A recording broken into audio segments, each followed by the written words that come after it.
Hoy les voy a hablar de la molienda SAG, porque los viejos amores no se olvidan.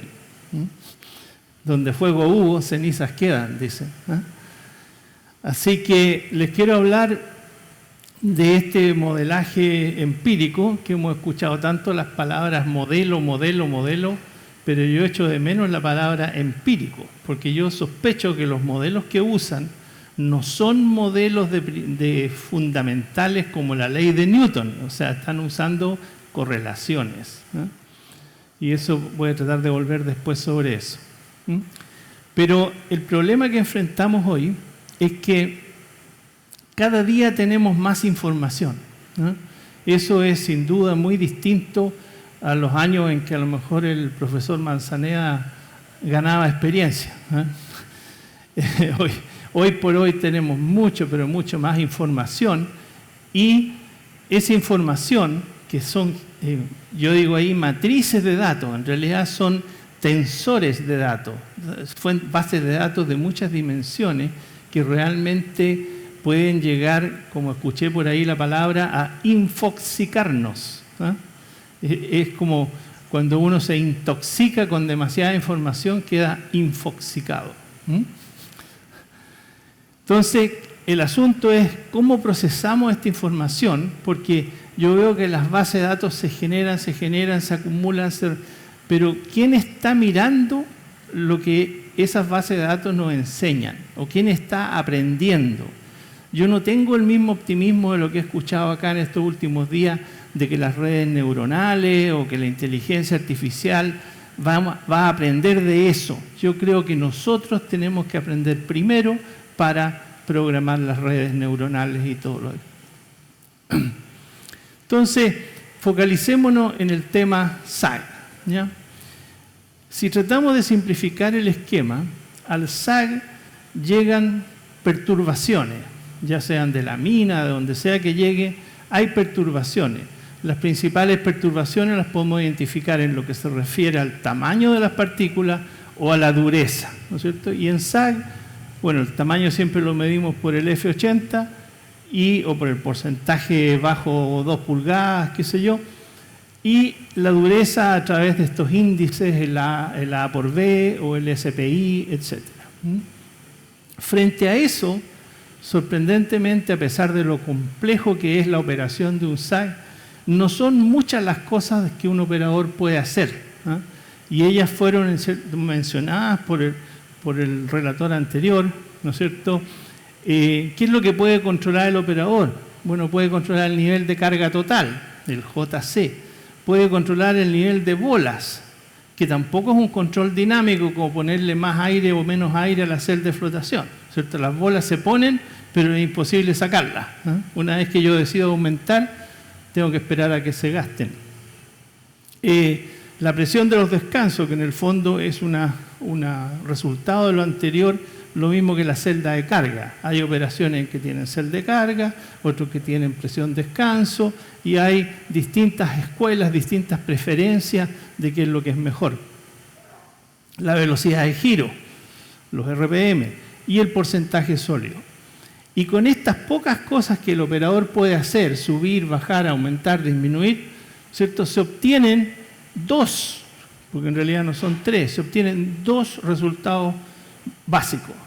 El primero de ellos, el tonelaje de alimentación, el throughput, que escuchábamos en la presentación anterior, la potencia del molino, cuánta potencia el molino desarrolla, que a diferencia de los molinos convencionales es mucho menos constante porque es mucho más dependiente de lo que esté haciendo el operador con el proceso, y la energía específica, que vendría a ser la razón de esos dos. Los kilowatts dividido por las toneladas por hora me dan los kilowatt horas que le estamos aplicando a cada tonelada.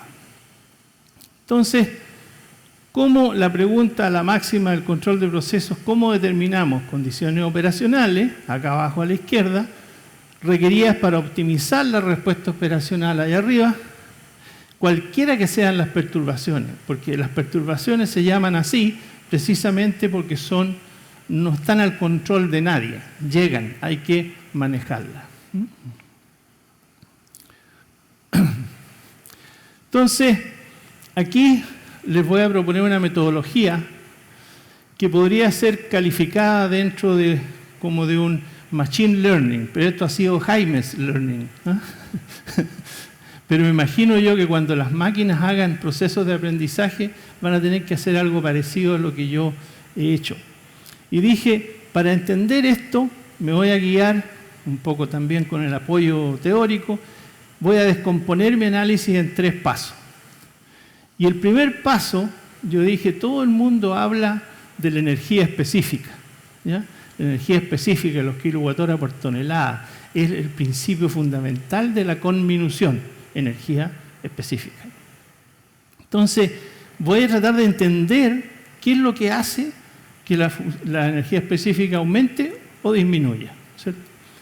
Luego, me voy a preocupar de la potencia, ¿cierto? Usando un modelo que no es teórico, diríamos que es semi-teórico, que es el modelo de Hauge-Fürstenau, puedo calcular la potencia.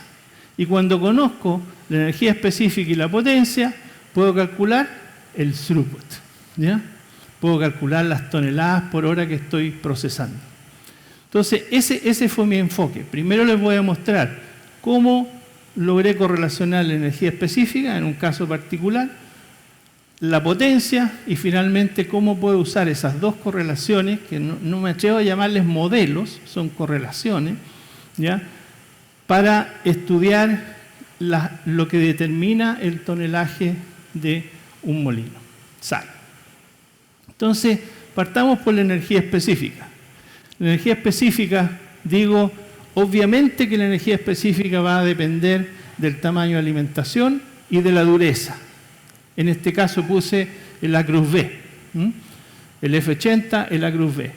Pero hay una serie de factores que también afectan la energía específica. Y acá vemos el listado: porcentaje sólido, porcentaje de velocidad, porcentaje de llenado total, porcentaje bola, ¿no? Todos esos que el operador impone. Pero me afectan la energía específica. Por lo tanto, puedo decir que afectan la eficiencia energética. Y eso es lo que tenemos que tratar de aprender a partir de bases de datos grandes, ¿no? De 1 año o 2 años. Entonces, ¿cuál fue mi propuesta de correlación? Bastante sencilla, si ustedes quieren. Dije, mire, la energía para cada punto, para cada promedio diario, para cada promedio horario, la energía específica ajustada por mi correlación tiene que ser igual a algo que le llamé EPROM, el promedio de todo el periodo, de los 2 años, ¿ya? Entonces digo, todos los días vamos a tener la misma energía específica, pero le vamos a agregar algunos, me voy a atrever a usar el puntero, aunque después me enredo. Cada uno va a tener una serie de factores de corrección. Factor de corrección por el porcentaje sólido, factor de corrección por la velocidad, factor de corrección por el llenado total, la carga de bola, el F80 y la dureza. Como tengo influencia inglesa, escribo dureza con H. Hardness. Entonces digo, esa es mi ecuación. Pero ¿cómo manejo cómo defino los factores de corrección? Bueno, los defino como por la desviación de su condición promedio durante el mismo año. O sea, si estoy pensando en el porcentaje sólido, digo, voy a tomar la desviación del porcentaje sólido del momento, dividido por el promedio de todo el año, menos 1, esto es desviación porcentual o fraccional, si ustedes quieren, y lo pongo al cuadrado. En el fondo, ¿qué es lo que es esto? Es un polinomio de segundo orden en función de la desviación del promedio. Si no hay desviación, obviamente no hay factor de corrección, o el factor de corrección es 0. ¿Eh? ¿Por qué tomo un polinomio de segundo grado? Simplemente porque los efectos no siempre son lineales, entonces tenemos que darle la posibilidad de que esto tenga una cierta curvatura. Entonces, después me planteo, a través de la bendita Solver de Excel, digo, yo quiero encontrar estos pares de factores, no me acordé de averiguar, pero esta es la X puesto en griego, ¿eh? No me acuerdo cómo se llama, ese no es epsilon, tiene otro nombre. Bueno, son 12 de estos factores, porque si tengo 6 condiciones, 6 factores, tengo 12 constantes de estas, pero cuando yo pongo todos los datos juntos, yo le puedo decir al Excel, dígame cuáles son los mejores valores que pueden tener esos coeficientes. Y cuando hacemos eso, ¿qué es lo que obtenemos? Lo que está mostrado acá gráficamente, ¿no es cierto? La energía específica ajustada por el modelo versus la energía específica real, ¿no es cierto? Para un caso del SAG1 SAG2 SAG3, esta mañana antes del almuerzo hablaban del SAG1 SAG2 SAG3 de una empresa que no puedo decir cuál es, yo creo que era esta, y yo les puedo decir que era Pelambre porque estoy autorizado. Entonces, con un error del más o menos 6%, yo generalmente no calculo correlaciones, el R cuadrado y todo eso, porque al final mi criterio estadístico es decir, ¿cómo se ve ese gráfico? ¿Se ve bueno o se ve malo? ¿No? ¿Marca tendencia o no marca tendencia? Entonces, ya con un 6% de error, cuando salí yo de la universidad, yo quería 1% error, 2% error. Después de 40 años, cualquier cosa más o menos 10 para mí es perfecta. Más o menos 10 me voy a dormir tranquilo. Pero aquí tengo un más o menos 6. ¿Y qué me dice esto? Que con las ecuaciones, los coeficientes, que no se los estoy mostrando no porque sean secretos, sino que por áreas del tiempo, logro esa correlación. Después me voy a la potencia, esa es la segunda parte. Con el modelo de Hoggy-Verster, ¿no? Que es esta ecuación que está acá y que es un modelo de torque, dice que esa fuerza W seno alfa hace un torque con un brazo C y que el molino está girando a N, etcétera, se puede decir en función de un parámetro que se llama el alfa, que es el ángulo de inclinación del centro de gravedad respecto a la vertical, ¿ya? Yo puedo calcular la potencia del molino. ¿Y qué es lo que obtengo? Algo así, ahí tengo nuevamente los 3 molinos, uno sobre el otro, y me dice que con un alfa de 41 grados en promedio, por supuesto que me equivoqué, con un alfa de 41 grados, ¿cierto? Yo explico los datos de potencia en un gráfico especial que yo le llamo el HIF plot, ¿no es cierto?, con un error de más o menos 2,2% promedio. Porque aquí cuando uno ve estos gráficos, se ve como disperso, pero en realidad la gran cantidad de puntos están cerca de la línea central. Entonces el error promedio es mucho menor que lo que el ojo a uno, no, porque ahí tengo más o menos 15, pero en promedio es más o menos 2, porque la gran cantidad de puntos dibujados uno sobre otro está en la zona central. Entonces yo construí mi modelo, tengo energía específica, tengo potencia, entonces ahora puedo empezar a hacer simulaciones. Las simulaciones que los gringos dicen las what if. ¿Qué pasa si? Entonces digo, ¿qué pasa si aumento el porcentaje sólido? ¿Qué pasa si aumento la velocidad de giro? ¿Qué pasa si subo el nivel de llenado? ¿Qué pasa si varío la proporción bola-roca, que es la famosa densidad aparente? ¿No es cierto? Esa me representa la razón bola-roca. ¿Qué pasa si entra mineral más grueso o más fino? ¿Qué pasa si entra mineral más duro o más blando? Entonces ahora con las ecuaciones que desarrollamos, que es un conjunto de polinomios, nada complejo, no hay ecuaciones diferenciales, podemos entonces empezar a preguntarnos, ¿qué pasa si aumento el porcentaje sólido? Lo que estamos mostrando acá, porcentaje sólido. Bueno, aquí hay 2 curvas, una roja que es la potencia y otra negra que es el throughput, el tonelaje que estamos procesando. Aquí estamos simulando 28% llenado total con 20% bola. ¿Por qué tanta bola? Porque la operación de Pelambres usa 20% de bola. Pero aquí observamos algo súper interesante que a mí me sorprendió realmente, y es que la energía específica que está en estos números azules va bajando en la medida que usamos mayor porcentaje sólido. Estamos siendo más eficientes a mayores densidades que a menores densidades. Algo que ni los operadores estaban muy dispuestos a aceptar. Pero yo les decía, no soy yo el que lo dice, son los datos que están diciendo eso. Y hay que creerle al dato. Bueno, ¿qué pasa? Que cuando aunque yo no aumente la potencia, si la estoy usando mejor, el tonelaje aumenta, ¿cierto? Si yo logro bajar los kilowatt-horas por tonelada, estoy siendo energéticamente eficiente y por lo tanto puedo pasar más tonelaje. ¿Qué pasa con la velocidad? Eso es más evidente, ¿no es cierto? La velocidad, a pesar de que mejora un poquito, yo diría que esto casi es error experimental, pero hay una tendencia, mejora un poquito la eficiencia, pero obviamente que mejora potencia, porque el modelo de Hogge-Ferstenow, bien calibrado, a mí me dice mayor velocidad, mayor potencia. Si la estoy usando con una eficiencia más o menos igual, la curva negra, que es el tonelaje, va a aumentar. Y después el tema que tiene como dos aristas, la densidad aparente. Es importante la densidad aparente de la carga, y esa es la que me representa a mí la razón bola-roca. Para hacerlo fácil, acá hacia la derecha tenemos mucha bola, poca roca, y hacia la izquierda tenemos mucha roca y pocas bolas, ¿ya? Entonces, nuevamente vemos que hay un impacto cuando yo tengo dos maneras de subir la densidad aparente. Una es bajando el nivel de llenado con roca y manteniendo las bolas, ¿ya? Que sería a llenado de bola constante. Entonces la potencia se me cae y por lo tanto la capacidad no sube mucho. Pero si yo me voy al gráfico de la derecha, acá yo aumento la carga aparente aumentando la carga de bola. Entonces a lo mejor aquí tengo 20% de bola, acá tengo 22, 24. ¿Ya? En realidad partí como en 16, parece.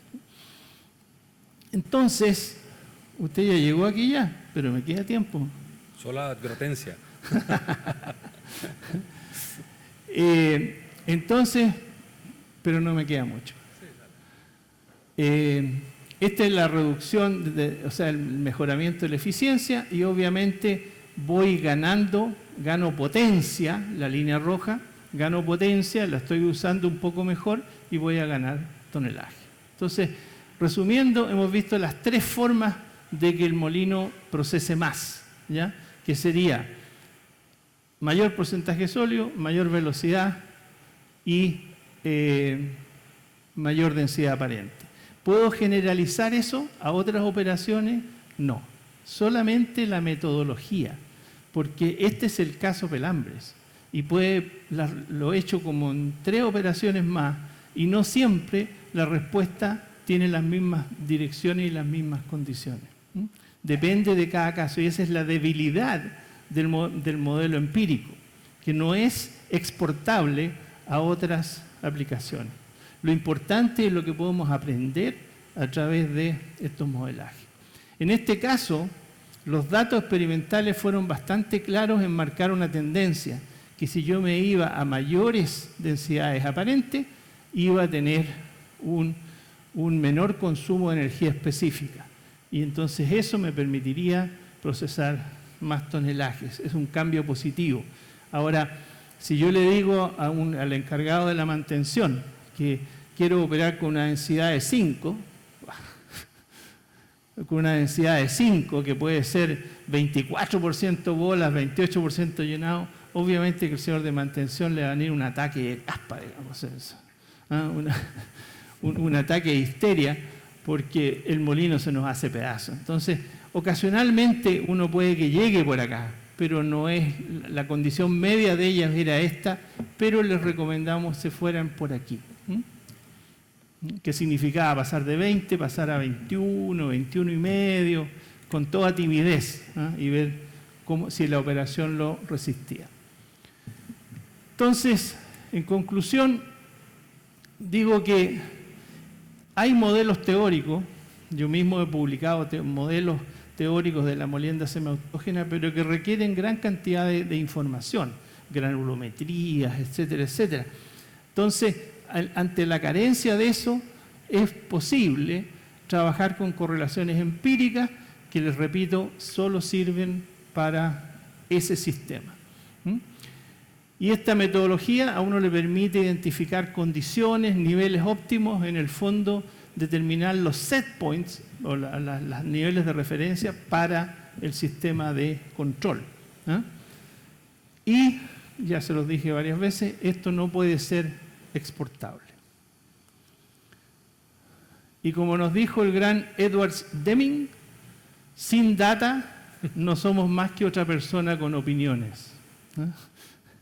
Y es imposible opinar contra los datos. Si nosotros confiamos en la información, sobre todo si hay gran cantidad de ella, ¿ah?